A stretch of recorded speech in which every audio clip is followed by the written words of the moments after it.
Hi, it's James here from the Sprinkle Donut Forge in Moscow, Texas, and today I'm going to show you how to build the old man. And I know you don't know what in the world I'm talking about, but you need it in your blacksmith shop. You need it. Let me tell you a little bit about the old man. It's a wooden device. You can make it out of a 8-foot 2x4. You need simple tools to make it. What it's for is when you're running longer stock over the anvil, the old man is a prop that you use to hold up the other end. It's very simple, and the material you'll need is a few wood screws, some wood cutting and screwing tools, and an 8-foot 2x4. I don't have an 8-foot 2x4. I've got a couple of cutoffs, but I got enough stock to make it. So first thing we're going to do is we're going to take and establish our anvil height.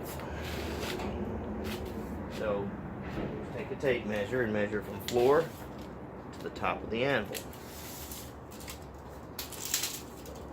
Mine is exactly 32 inches. A perfect 32 inches. Now, you're going to cut your first piece of lumber to that 32 inches plus the 3.5 inches added onto it. That is the width of the 2x4, because we're going to create a notch in that end. So if 32 will turn into 35.5 inches. So I'll get that set up, and we'll make that cut and get started. See you in a minute. Alright, first thing you're going to do is measure your anvil height, which is 32 inches. Now add 3.5. Now you use your anvil height for this and add the width of the 2x4 to it. Well, mine's 32, so it's 32 inches plus another 3.5. That's 35.5 inches.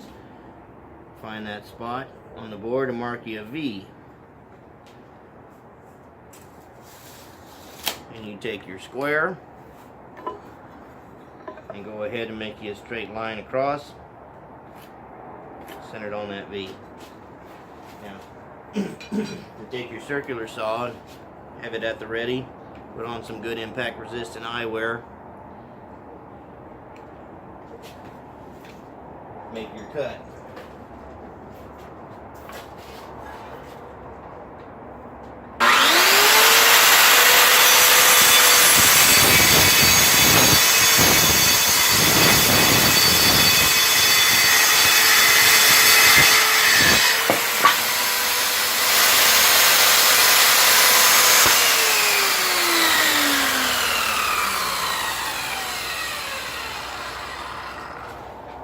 Alright, next step of the deal, measure from your cut end here. Oh, and you should make sure that the other end of your board is square before you do what I just did, which I did make sure. Measure 2x4, which is 3.5 inches. Come down that dimension, make you another little V mark. Okay. Go ahead and square across that mark so you got a line, a base line. Alright, and you want to measure the center of 3.5 inches. Which is 1 3/4 of an inch. Go ahead and make your V mark there. Alright. Now what you're going to do is you're going to take a straight edge.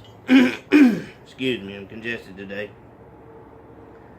Take a straight edge from the corner of your 2x4 to your mark from both directions and create a V, which is going to be cut out to be your notch. Now when you cut this, don't go beyond your baseline.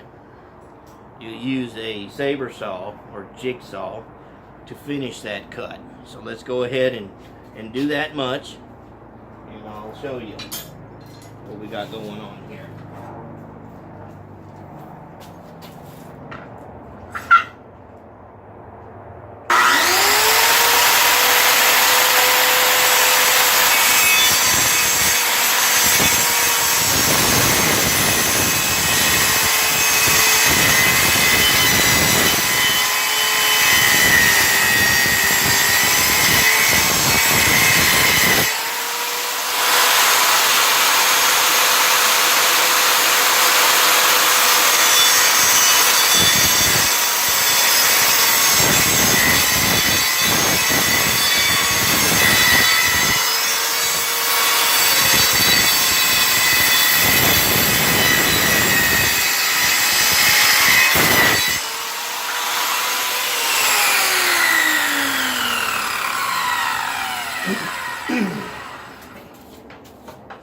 Alright. Now you got your V cut up to the line. Of course, the circular blade is not going to pass through the entire V, so you have a little piece hanging on. You got to take you a saber saw or jigsaw, whatever you want to call this device. You know my blades are dull, so I work them. These tools do not sit idly around the shop. They get worked on pretty much a daily basis in my tile setting and construction work. So now you're going to take and follow the keep side with the thin blade and cut out your notch.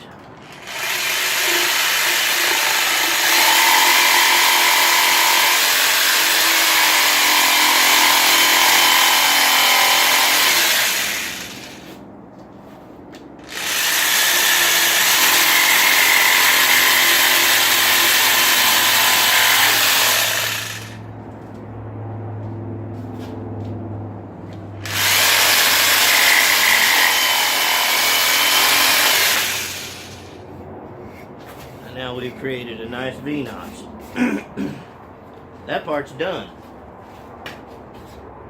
I'll show you what we got here. It ain't got to be perfect, but the bottom of your V has to be at the height of your anvil. It has to. That's what we got. Alright, we'll set it for the next process and I'll see you in a minute. Alright, for the next step, you've got to create some 45-degree cuts on two pieces. So it helps to have one of these speed squares that has a 45-degree available edge to use.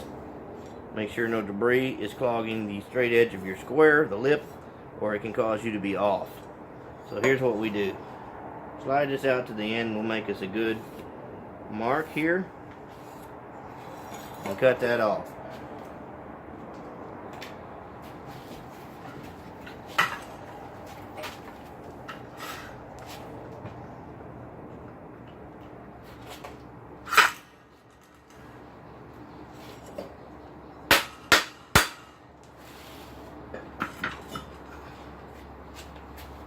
Plug your tool in. Oh, I do that every day. It never gets old. There. Trigger sticks, so I have to beat on this old saw.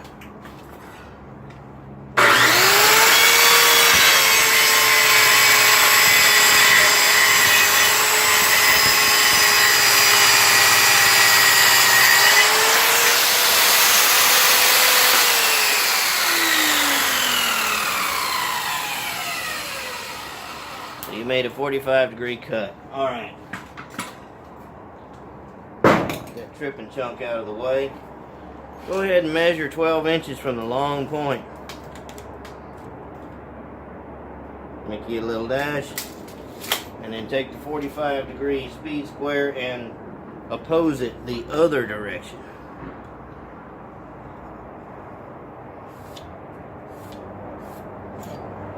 And then cut that to the throw side of your line. Go ahead and do that.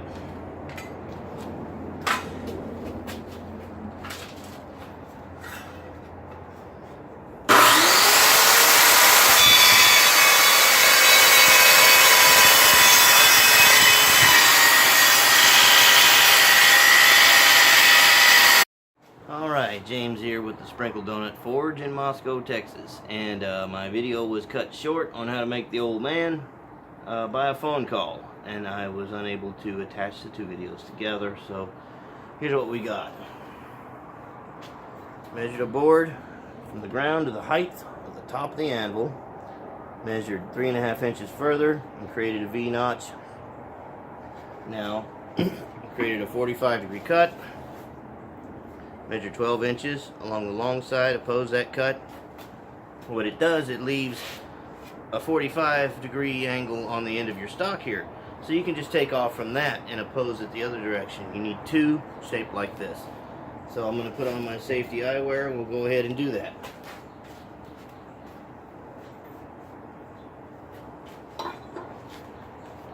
You measure from the tip, longest point, Come out to your 12 inches. Make a mark. Square back the opposite direction.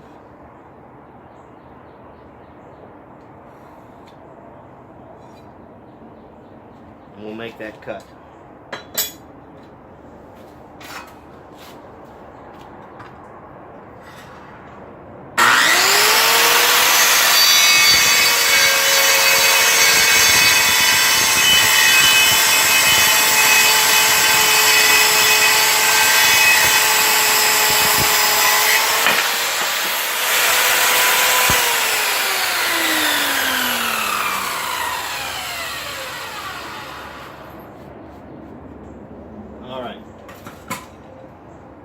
Next step, we're going to square straight across the board.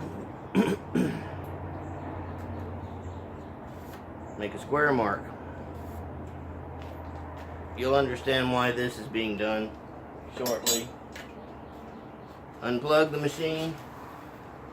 You're going to set the bevel on the circular saw blade to 45 degrees. You can do that by loosening and rotating the deck 45 degrees. You should find a little readout on your deck that will show you that. It's usually maxed out at 45 degrees. Yep. Okay, and that's why you unplug the machine. You don't want to have any accidents. So you'll make sure the blade is, the pitch of the blade goes towards the stock you're keeping. So I'll show you how to cut that now.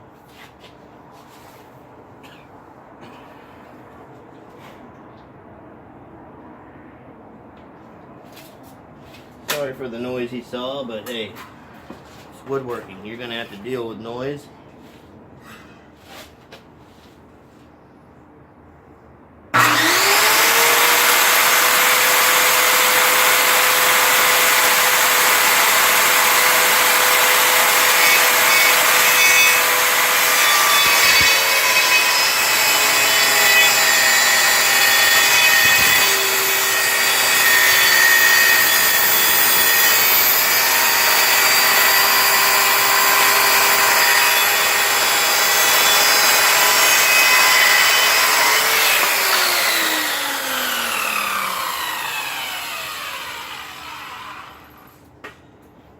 Alright. Knock loose this hold fast and shoot this board out a little bit. Where to find a hammer in a blacksmith shop? Ah, hammer rack.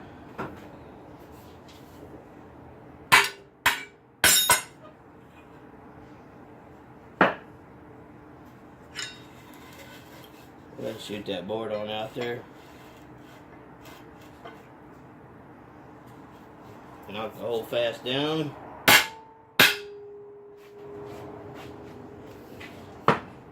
Alright, you measure off this sharpest point because it's 45 degrees this way. Come back your same 12 inches. Make a mark. Square your mark.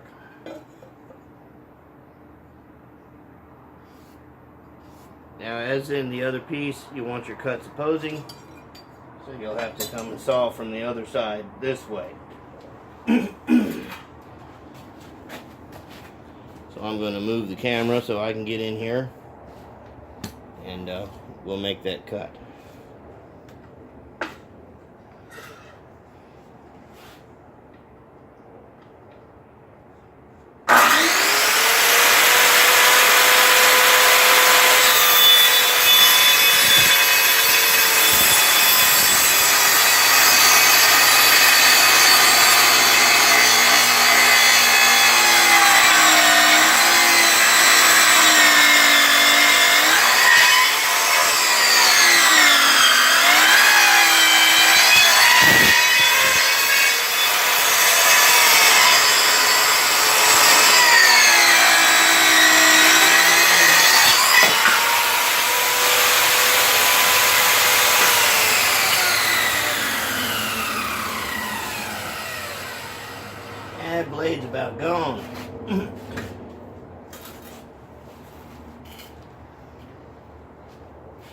Anyway, there's what you got.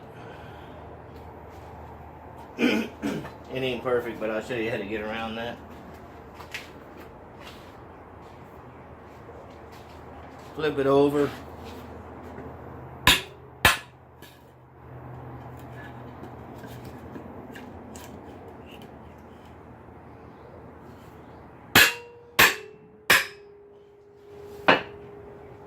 All right.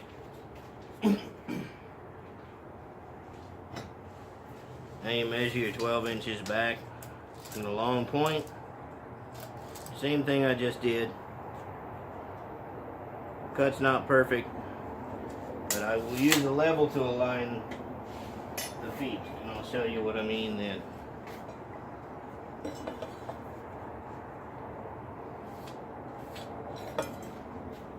This is the last piece of wood you'll have to cut.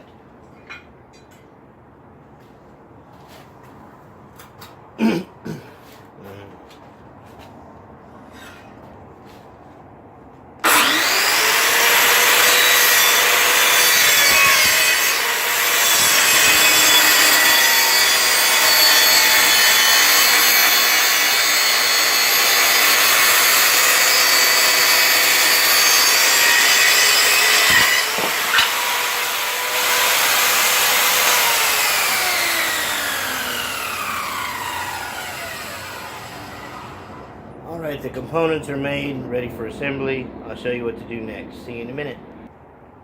Alright, I'm using a 3-inch deck screw, which is rated for treated wood, which this is not.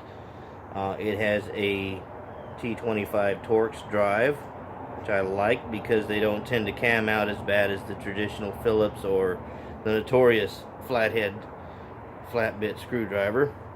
And it takes a bit that looks like this that engages it.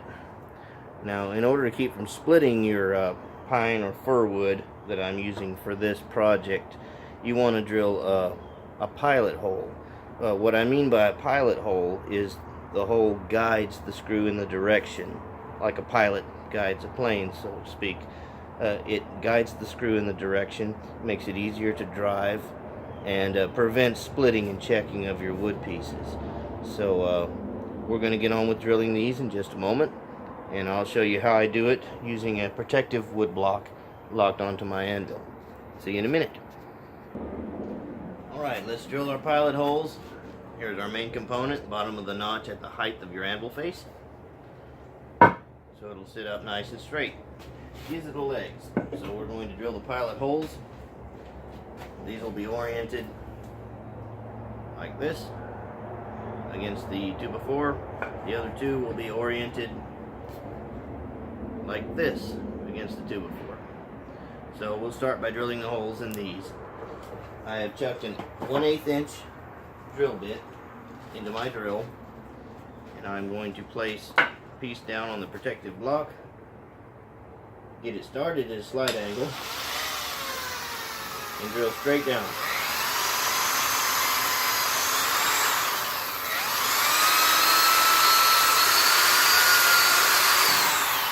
I'm going to do that to one end of these two blocks. Of course, you're going to want a secondary screw, so you want to start a little bit straight in, about mid-mass, and cant it, pointing toward the center.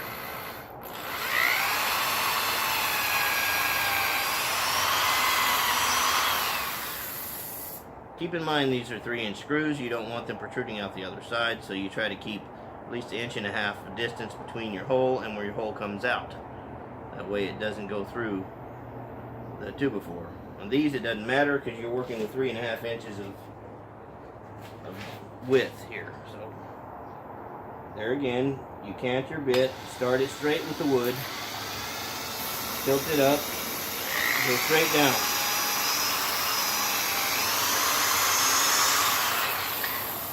Go about center mass, start it straight in.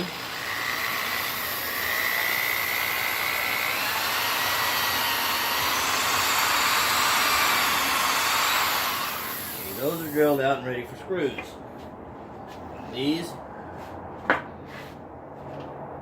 come up to where you got probably, See the face of your cut? You want your screws to come out just below center of the cut here. So you kind of aim for that. Put 2 holes.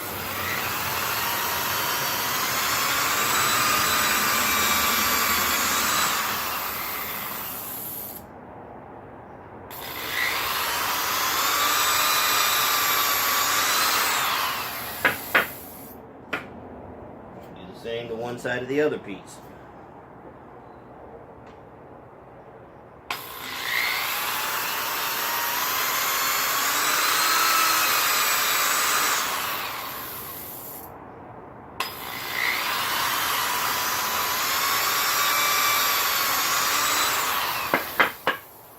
Okay, and you see those little places where well, you can't see them, but I can, where the drill bit punched through. You wouldn't want to hit your anvil with that.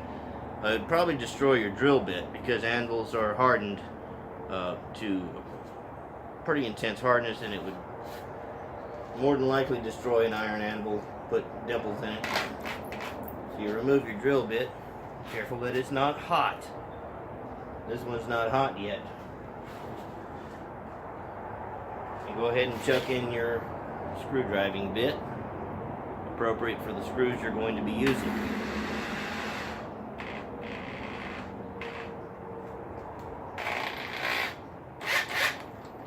Alright, let's get set up to assemble this thing.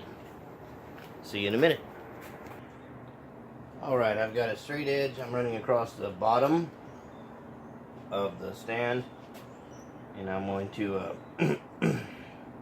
fit my miter against the body, slide it up until the first part touches. Where it takes a little finesse. Keep it as still as possible. Start your first screw.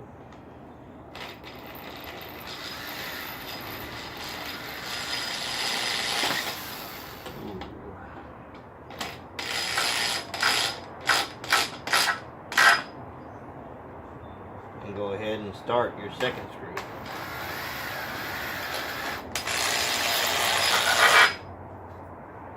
Good, it didn't pop out. So you can take your straight edge and check it. The miters ain't perfect because the dull blade I was using. I recommend using a new sharp blade. But the tip is flat with the stick. So we'll do the same thing on the other side here. I've started all my screws by hand to make this a little bit of an easier task here, hopefully. The odds of your shop floor being perfectly level are slim to none, but at least you can build something that's relatively flat.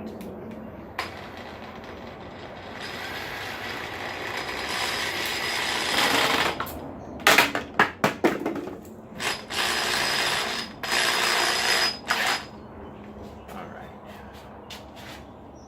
Yeah, my levels fall all the time.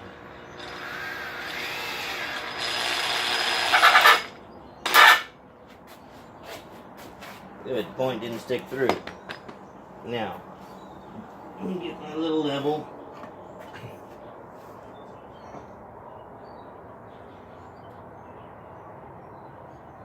A little bit of rock there. That's not ideal, but we'll make it work. The idea is to keep something going that ain't going to tip over on you.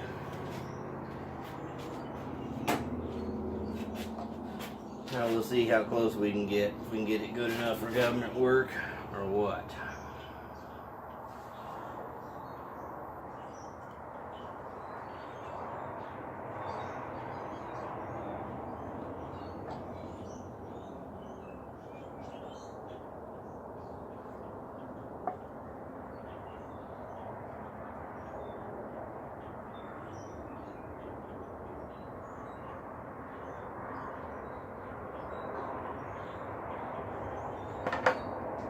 Fair to middle in there.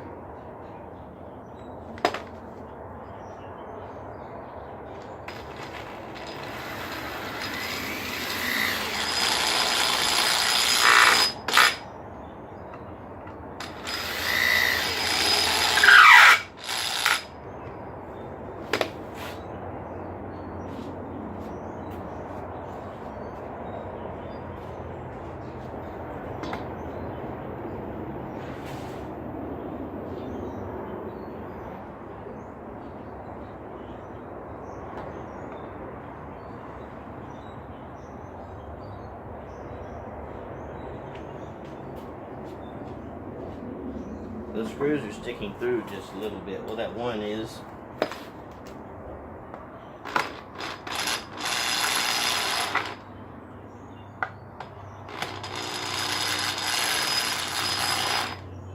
Back them up just enough to get them out of the way.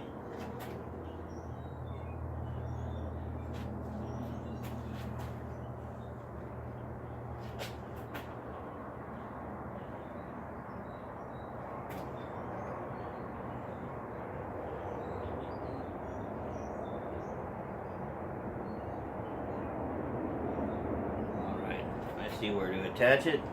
I'm going to remove my accident-prone level.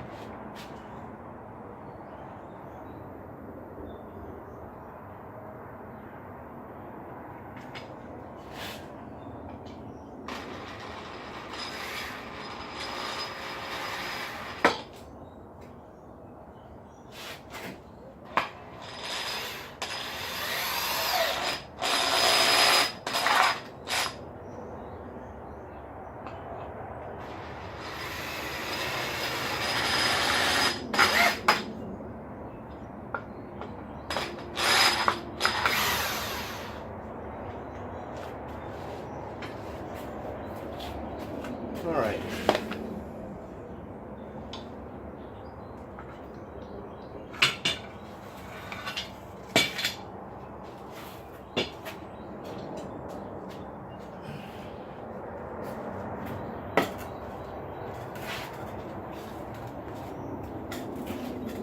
That's terrible.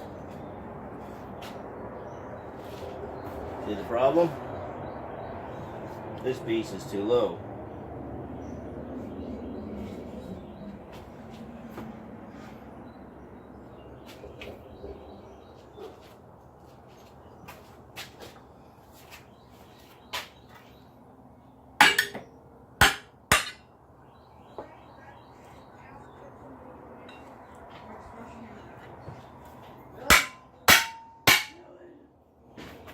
Alright. Yeah, whenever you're trying to demonstrate something, it always usually goes this way. Kind of defeated my whole purpose behind making the faces 12 inches in length. You got these lined up good. Line up your sideboards with them to where this line and these lines are all symmetrical with each other.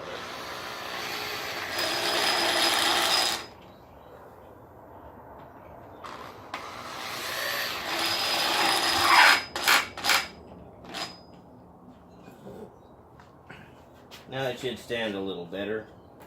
The floor of my shop is 24-inch square cement pads. They're flat. So this should sit flat on one of them.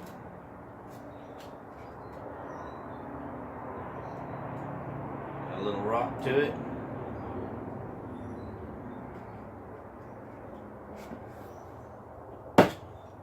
Alright, we'll see you in a minute. We're going to fix this. Alright, we got a flat plane here, so we can see where it's rocking, what needs to move. This foot and this foot sit nicely together.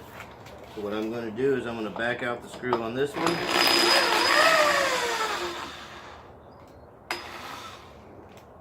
And this one.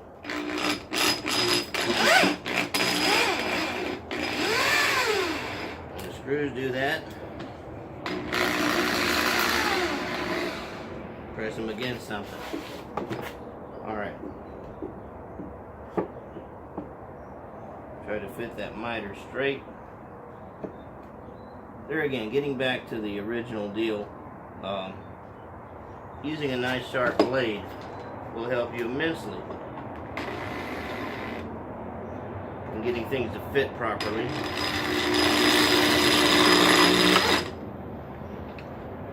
There's never enough time to do something right, but always time to redo it. Am I right?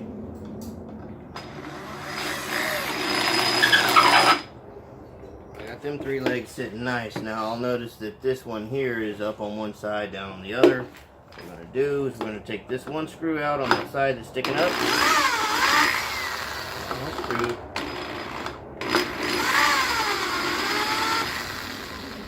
Common pitfall. The screw is broken. I have more.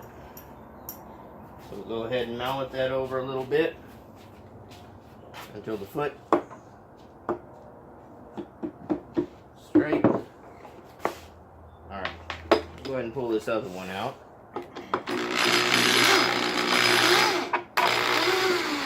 Don't let it turn around and whack you in the head. Got one screw head sticking through. Have to back it up a little bit.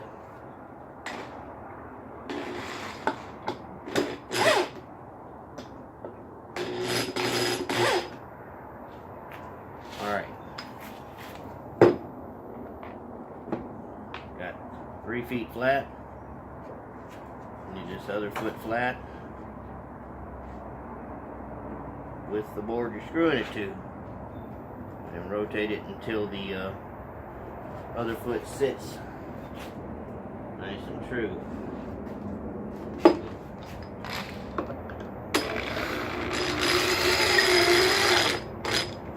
Go ahead and drive it home.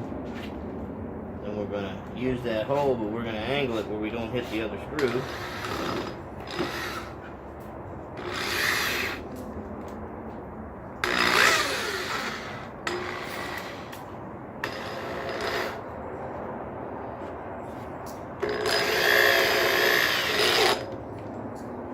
Look at there, it doesn't wiggle. Alright, see you in a minute. Alright, now I'll show you what the old man's for. Here's the old man. Got feet on it, got a notch in it. You set it off to whatever angle you need on your anvil. You got a piece of long stock come out of the fire. You set it in that notch. Put it over on your anvil. It'll hold the other end up, or you hold it with your tongs and move it and work it. For instance, you had a hold of it here, you could turn it around, you can do your hammer work on it. Forgive me, hammer for demonstration. And you got the old man holding everything up for you. Now, I will say this, if your forge isn't anvil height, your forge is a different height, and you want to create you a prop to hold your metal in the forge, you know about where your sweet spot is in your coal. Make yourself another one of those. That'll prop things up at the height that you desire, or maybe even have some notches cut into the side of it to where you can prop it at different levels to catch your heat. Anyway, Great Grandpa had the old man in his shop, and he used it religiously. And I learned about this and what it looked like and how it was constructed from my father, who worked in that shop with his grandfather for years. He said the bottom of this notch was all worn from having bars and rods and axles stuck in it. And I've already found it to be a nice piece of equipment. It's small, it takes up very little room in your smithy, and it'll be your friend when you need it. Well, that's what I got for today. I'm sorry that it took 2 videos to do this, and I'm sorry that I made a few mistakes. I could probably produce this thing in under 10 minutes on the job without any problems. But when I'm showing someone how to do something, that's when you're going to see the pitfalls. Well, until next time, bye.